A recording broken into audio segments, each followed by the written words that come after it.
बिस्मिल्लाहिर्रहमानिर्रहीम, अस्सलाम वालेकुम।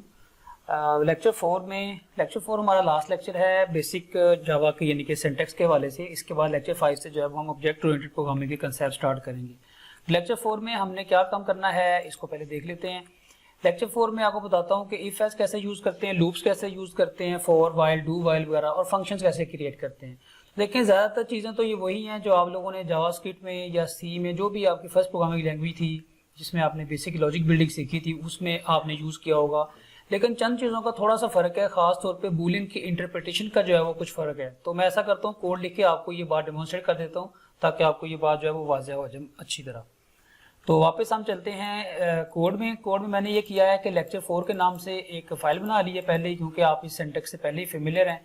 तो यूँ करते हैं कि यहाँ पे हम बेसिक सी पहले की कंडीशन लगा के देख लेते हैं, ठीक है। उसके बाद मैं आपको बूलियन के का जो फ़र्क है वो भी यहाँ पे वाज़ह कर दूंगा। लेट से हम कहते हैं कि हमारे पास कोई नंबर है, वो हमने यूज़र से लिया है या हार्ड कोड के, अभी हार्ड कोड कर देते हैं, इसको हम यूज़र से भी ले सकते हैं, जाहिर है। और हम क्या करते हैं, कोई कंडीशन लगाते हैं कि भाई अगर कोई जो नंबर है ये लेट से कि अगर ये नंबर जो है वो लेट से अगर ये डिविजिबल बाय 0 है, 2 है और इसका रिमाइंडर 0 आता है, तो दैट मीन्स कि ये नंबर इवन है। तो हम यहाँ पे प्रिंट कर देते हैं कि system dot out dot println, और यहाँ पे हम लिख देते हैं जी for example number is even, right. अच्छा, ये तो देखिए ये कोई खास फर्क नहीं है इसमें सिंटैक्स की जहाँ तक बात है, ठीक है। इसी तरह अगर इफ एल्स की बात करें तो वो भी सेम है कि आप एल्स का वर्ड यूज करते हैं। यहाँ पे अगर आपकी सिंगल स्टेटमेंट है तो आप चाहे ये कर्ली ब्रेसेस का ब्लॉक ना बनाएं, अगर आपकी मल्टीपल स्टेटमेंट्स हैं तो ये कर्ली ब्रैकेट का ब्लॉक बना लें। लेकिन अच्छी प्रैक्टिस ये होती है कि आप ये कर्ली ब्रैकेट का ब्लॉक जो है वो बना लिया करें, ताकि बाद में अगर कभी हम इसमें कुछ स्टेटमेंट ऐड करें तो जो है वो ब्लॉक जो यूज करना कहीं मिस ना हो जाए बाय मिस्टेक। तो यहाँ पे हम कह सकते हैं कि अगर फॉर एग्जांपल ये हम इस ब्लॉक में आते हैं तो let's say we can say number is odd. Anyway if else का जो सिंटैक्स है उसमें कुछ फर्क नहीं है। अब जो फर्क है वो मैं यहाँ पे थोड़ा मजीद वाज़ह कर देता हूँ, वो क्या है, या पहले इस प्रोग्राम को रन करके देख लेते हैं ताकि हम साथ साथ जितनी भी चीज़ें करें उसको, मेरी प्लान ये है कि हम उसको रन करके देखें ताकि आपको जो हम बातें कर रहे हैं उसका सही तरह वाज़ह हो जो भी हम काम है। लेट्स से CDO, और यहाँ पे हमारे पास लेक्चर 4 के नाम से प्रोग्राम है, तो जावा सी लेक्चर 4, और हम इसको रन कर लेते हैं जावा लेक्चर 4 की फाइल, ठीक है। इसको एक दफ़ा मैक्सिमाइज कर लें तो नंबर इज इवन, ज़ाहिर है जो हमने नंबर वहाँ पे इनपुट किया है वो इवन है। अब फ़र्क क्या है, देखिए फ़र्क ये है कि ये जो एक्सप्रेशन लिखा है ना मैंने यहाँ पे, इसका जो रिजल्ट है वो जावा में हमेशा ट्रू या फॉल्स आना चाहिए। कुछ लैंग्वेजेस हैं जैसे फॉर एग्जांपल अगर सी लैंग्वेज हो तो आप, हम एक दोबारा से इफ यहाँ पे बना लेते हैं इस बात को टेस्ट करने के लिए। अगर सी लैंग्वेज हो ना, आप यहाँ पे 1 भी लिख दें तो तब भी ये वैलिड है, यानी कि सी जो है वो 1 को ट्रू अज्यूम करती है। इसी तरह अगर आप जावास्क्रिप्ट में या PHP में आपने कोडिंग की हो तो यहाँ कुछ भी लिख दें, फॉर एग्जांपल आप ABC लिख दें, ये जावास्क्रिप्ट में वैलिड इफ कंडीशन है, ठीक है। इसी तरह अगर आप जो है वो यहाँ पे फॉर एग्जांपल 0 लिख दें, इसके साथ लिख दें, इसके बगैर लिख दें, ये बहुत सारी लैंग्वेजेस में ये वैलिड है। कोई लैंग्वेज 0 को ट्रू समझती है, कोई फॉल्स समझती है। तो व्हाट अबाउट जावा, ठीक है। जैसे सी में अगर आपने 10 लिखा हो तो सी इसको ट्रू के तौर पर इंटरप्रेट करेगी। अब इसमें फ़र्क ये है कि जो जावा है ना, जावा लैंग्वेज कहती है कि भाई यहाँ पे 0 या 1 नहीं होना चाहिए, यहाँ पे ट्रू या फॉल्स होना चाहिए। जावा सेज कि भाई जो 10 है ना वो ट्रू है ना वो फॉल्स है, वो तो एक इंटीजर है। तो अगर आप यहाँ पे फॉर एग्जांपल 10 लिख के प्रोग्राम को कंपाइल करेंगे ना, लेट से हम यहाँ पे कोई प्रिंट कर देते हैं, सिस्टम कोई भी मैसेज प्रिंट कर देते हैं जस्ट टू सी कि ये हमारे पास जो है वो क्या रिस्पॉन्स आता है, कुछ भी मैसेज लिख देते हैं। आप देखिएगा कि ये एक कंपाइलर जो है वो एरर है, यानी कि ये कंपाइल टाइम पे ही इसको कैच करेगा और ये कहेगा कि भाई ये आपने क्या किया है, इनकम्पैटिबल टाइप। यहाँ पे integer can not be converted to boolean, यहाँ पे बूलियन में इंटीजर ऑटोमेटिकली कन्वर्ट नहीं होता, जबकि जो बहुत सारी लैंग्वेजेस और हैं उसमें इसकी जो कन्वर्जन है वो ऑटोमेटिकली बूलियन में हो जाती है। तो जावा में आपने काम करते वक्त इस बात का ख्याल करना है कि यहाँ पे आपके पास या तो फॉर एग्जांपल ट्रू या फॉल्स या कोई ऐसा एक्सप्रेशन आना चाहिए जैसे for example if num is greater than 10, यानी कि या तो यहाँ पे रिलेशनल जो ऑपरेटर्स हैं वो आने चाहिए जैसे कि greater than, less than equal to वगैरह, ग्रेटर देन इक्वल टू वगैरह। अगर वो नहीं तो इक्वालिटी ऑपरेटर आना चाहिए जैसे डबल इक्वल टू और नॉट इक्वल टू, ठीक है। ये भी वैलिड है। फॉर एग्जांपल हम कह सकते हैं कि if num is equal to this, if num is not equal to this, ये सारे वैलिड हैं क्योंकि इन ऑपरेटर्स का जो रिजल्ट है, इस एक्सप्रेशन का जो रिजल्ट है वो ट्रू या फॉल्स बनता है। तो बस इस बात का ख्याल करना है कि भाई इसका जो आप जो भी चीज़ यहाँ पे लिखें वो जावा के रूल के मुताबिक जो है वो उसकी वैलिड इंटरप्रिटेशन होनी चाहिए। बाकी इसमें कोई फ़र्क नहीं है, ट्रू होगा ज़ाहिर है उस केस में आपकी कंडीशन चलेगी, वरना एल्स का पार्ट चलेगा। इसी तरह लूप्स की बात कर लेते हैं।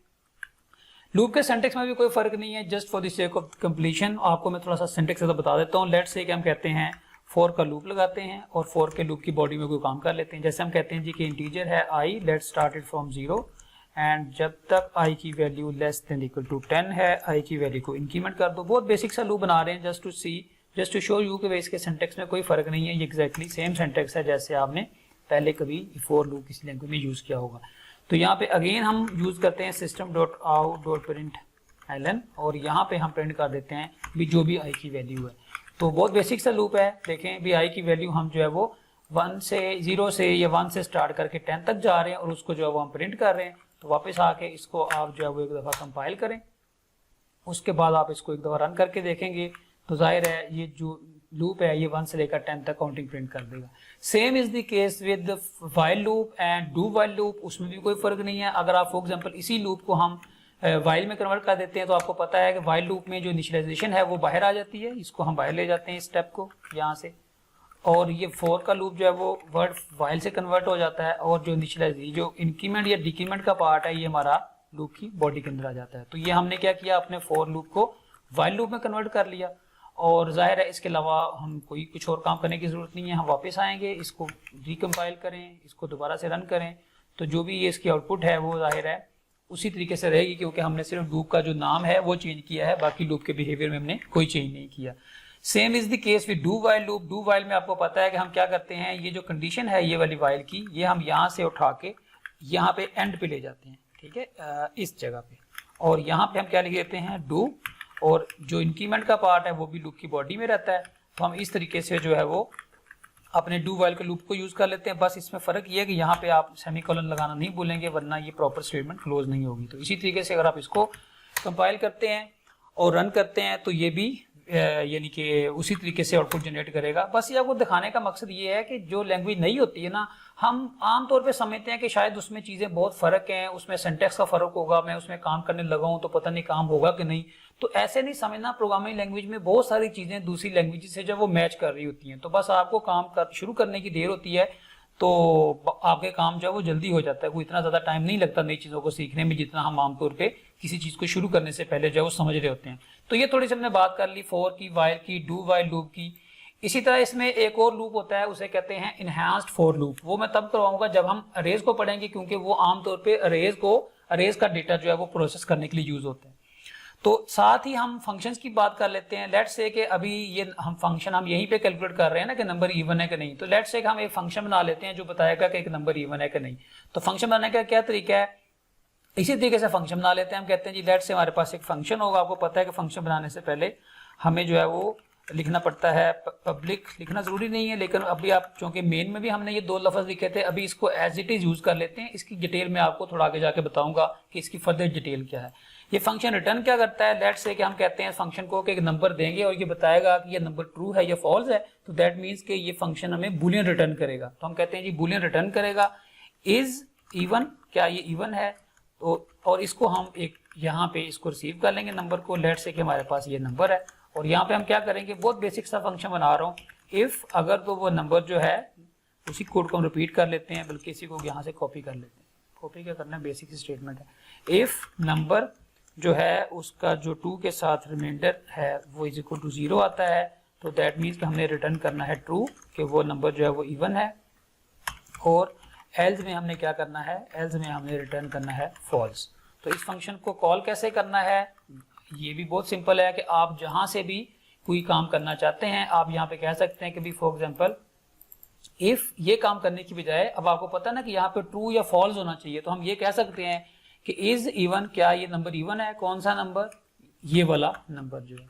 तो अब देखें, अब हम आल्दो के कोई कंपैरिजन ऑपरेटर नहीं लगा रहे, ना इक्वालिटी ऑपरेटर लगा रहे हैं और ना ट्रू फॉल्स डायरेक्टली लिख रहे हैं, लेकिन हम एक फंक्शन को कॉल कर रहे हैं जिसका रिटर्न टाइप जो है वो बूलियन है। तो जाहिर है यहाँ पे जावा जो है वो बूलियन टाइप का कांस्टेंट या वेरिएबल या वैल्यू एक्सपेक्ट करता है तो वो हमारे पास यहाँ पे एक फंक्शन जो है वो रिटर्न कर रहा है, तो दैट मीन्स कि ये ट्रू हो जाएगा तो नंबर इज इवन प्रिंट हो जाएगा, वरना हमारे पास ये प्रिंट हो जाएगा। तो इसको अगर आप एक दफा रन करके देखें, मैं पहले कंपाइल करता हूँ, बाद में इसको रन करते हैं, तो ये देखें नंबर इज इवन प्रिंट हुआ है, और दैट मीन्स के ये हमारा जो नंबर है हमने इस फंक्शन को पास किया है, इस फंक्शन ने अपना काम किया और हमें कुछ डेटा जो है वो इनपुट कर दिया। अगर आप कुछ रिटर्न नहीं करना चाहते तो जाहिर है यहाँ पे बूलियन की जगह पे आप वर्ड लिख देंगे, तो और आप रिटर्न की स्टेटमेंट जो है वो नहीं यूज करेंगे, रिटर्न ट्रू फॉल्स नहीं करेंगे जाहिर है फिर। तो लेकिन चलिए अभी हम इसको बूलियन ही लिखा रहने देते हैं। तो इस तरीके से आप फंक्शन बना के भी उसको इस्तेमाल कर सकते हैं। दूसरी बात यह कि फंक्शन का रिजल्ट यहाँ डायरेक्टली इस्तेमाल करना भी जरूरी नहीं होता, आप ऐसे भी कह सकते हैं जी। फॉर एग्जाम्पल आप कहें कि बूलियन का एक वेरिएबल लिया और हम कह सकते हैं कि इज इवन, और इसको या इवन कह लेते हैं, कुछ भी नाम रख दें कोई मसला नहीं है, ठीक है। इज इवन एक हमारा बूलियन वेरिएबल है और ये एक फंक्शन को कॉल करता है इज इवन के, और ये फंक्शन को हम नम पास कर देते हैं, तो इसका जो रिजल्ट आएगा वो इज इवन के वेरिएबल में आएगा। तो आप इस तरीके से भी इसको जो है वो यूज कर सकते हैं कि भी इज इवन का जो अभी बाय चांस हमारे ये नाम सेम हो गए, लेकिन ये जाहिर है ये नाम मुख्तलिफ हूँ तो ज़्यादा बेहतर है, आपका कोड जो है वो ज़्यादा रीडेबल होगा। तो या यूँ करते हैं कि भाई इवन नंबर कह देते हैं इसको, ठीक है, ताकि आपको पता चलता रहे कि ये हमारे वेरिएबल का नाम है इवन नंबर, और इसको कहते हैं इफ इवन नंबर, तो ये वाला काम कर दे। और इज इवन के फंक्शन से चेक कर लेते हैं कि नंबर इवन है कि नहीं। तो इस कोड को फॉर द टाइम बीइंग हम यहाँ से जो है वो कमेंट कर देते हैं, अभी हमें इसकी ज़रूरत नहीं है। और अब देखें कि अब हम क्या कर रहे हैं कि उसका जो रिजल्ट है वो अपने बूलियन वेरिएबल में सेव कर रहे हैं और बाद में उसको जो है वो यूज कर रहे हैं। तो यहाँ पे जाके देखें, दोबारा हम इसको कंपाइल करें अगर और इसको वापस रन करें, तो ये हमारे पास जाहिर है नंबर इज इवन प्रिंट कर देगा। तो मतलब बड़ी बेसिक सी एग्जांपल मैं आपको देके बता रहा हूँ कि कैसे कैसे आप बूलियन वेरिएबल्स को यूज कर सकते हैं इफ कंडीशन के अंदर, एल्स के अंदर। और इसी तरह अगर आपने मल्टीपल ब्लॉक्स बनाने हों एल्स इफ के, तो उसका सिंटैक्स भी कुछ खास फर्क नहीं है, वो भी आप यहाँ पे बना सकते हैं। जैसे आप यहाँ पे कह सकते हैं, इस केस में तो खैर दो ही पॉसिबिलिटीज हैं, लेकिन जहाँ पे ज्यादा पॉसिबिलिटीज हूँ, जैसे फॉर एग्जांपल हम चाहते हैं कि भाई ये नंबर पॉजिटिव है, नेगेटिव है या जीरो है, तो हम उसके लिए बड़ी बेसिक सी लॉजिक बना सकते हैं। हम कह सकते हैं कि भाई अगर ये जो नंबर है वो ग्रेटर देन जीरो है तो दैट मीन्स कि वो नंबर इज पॉजिटिव। और अगर हम कहते हैं कि भाई एल्स इफ अगर वो नंबर जो है वो लेस देन जीरो है, तो हम कह सकते हैं कि वो नंबर इज नेगेटिव। और एल्स में जाके कह सकते हैं कि नंबर इज जीरो। यानी कि जितने भी आपको एल्स इफ के ब्लॉक बनाने की जरूरत पड़ती है आप बना सकते हैं। इसमें कोई लैंग्वेज के सिंटैक्स में कोई फर्क नहीं है, जिस भी लैंग्वेज में आपने पहले बेसिक प्रोग्रामिंग की है ऑलमोस्ट वही सिंटैक्स हम जावा में भी यूज कर सकते हैं। तो एनीवे इस तरीके से हम बूलियन वेरिएबल्स को इनिशियलाइज कर लेते हैं, उसको यूज कर लेते हैं।